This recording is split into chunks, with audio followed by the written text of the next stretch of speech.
Today in Lansing, a vote to ban guns at the Capitol didn't take place. Instead, the group in charge created a committee to take a closer look at this issue.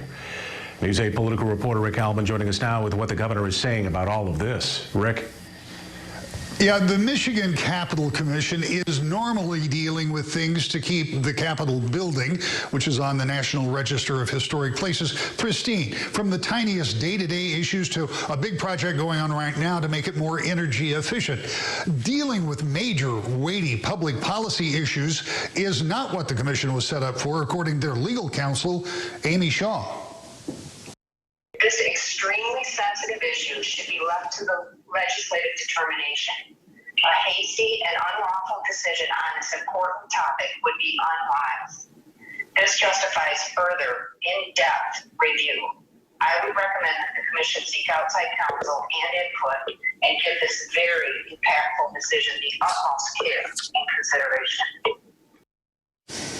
Now, the Attorney General says she believes that the commission does have the ability to ban guns from the Capitol. The attorney you heard there does not agree. The governor said she was disappointed that the commission didn't act, but rather set up a committee. And she also spoke to the broader environment that seems to grow more vitriolic as we stretch into another week of stay-at-home orders. She also talked about some of the specifics out there and just some of the conversation, including death threats. Here's what she had to say. Concerning isn't a strong enough word. And yet, this could be avoided if Republican leadership in the legislature would step up and denounce that kind of activity. If there was anyone on the other side of the aisle that would do that. People can have any opinion they want, but to threaten someone else is beyond the pale. As if to answer the governor's wish for somebody on the other side of the aisle to step up, Speaker of the House Lee Chatfield tweeted just a few minutes ago, quote, "I disagree with many of the governor's decisions. I've been very open about that. I also support the right to protest.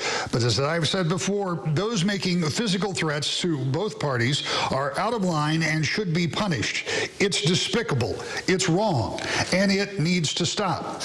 So now that commission will go ahead and take a look at the issues surrounding banning guns. But that's not going to happen anytime soon, certainly not in time for a rally that's planned on Thursday. And that rally Thursday in Lansing, I have no idea how big it's going to be, but it could give you a better sense, now that we are 9 weeks into this epidemic, how it's all impacting at least some people and showing their frustration. Live from home, Rick Albin, News 8.